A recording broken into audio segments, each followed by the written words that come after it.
నేను కాఫీ తీసుకొస్తాను. పర్లేదమ్మా, ఇప్పుడేం వద్దు. పెళ్లి కోసం లక్షలు లక్షలు అప్పు చేసి డబ్బు వృధాగా ఖర్చు పెడుతున్నారని ఎలాగైనా అన్నయ్య చెవిలో వేయాలి.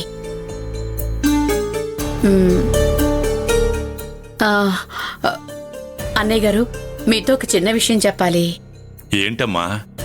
నేను మీతో చెప్పినట్టు మీరు ఆయనతో చెప్పకండి అన్నయ్య.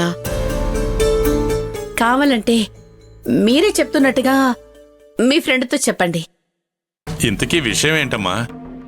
మీకు తెలియంది కాదు, అక్షయ్ పెళ్లి చాలా గ్రాండ్గా చెయ్యాలని లక్షల రూపాయలు అప్పు చేసి ఆ డబ్బుని మంచినీళ్లలా ఖర్చు పెడుతున్నారు.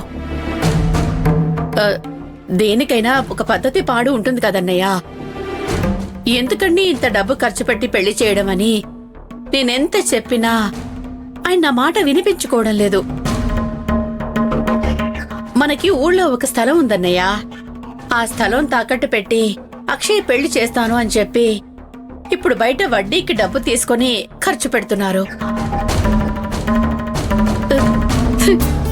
ఇప్పుడు మనం ఉన్న పరిస్థితుల్లో ఇలాంటి స్థలం మళ్ళీ కొనగలమా?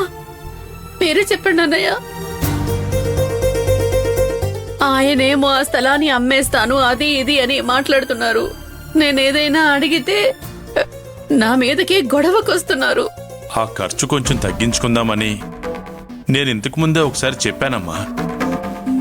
కానీ అక్షయ్ పెళ్లి బాగా గ్రాండ్గా చెయ్యాలన్నది నా కోరిక కాదు, గౌరీ కోరిక అని నా నోరు మూయించేశాడు. నిజమే అన్నయ్య, నేను కాదనట్లేదు. కానీ పిండి కొద్దీ రొట్టె అని సామెత మీకు తెలియంది కాదు కదన్నయ్య. అక్షయ్ ఒక్కతే కూతురైతే పర్వాలేదన్నయ్య.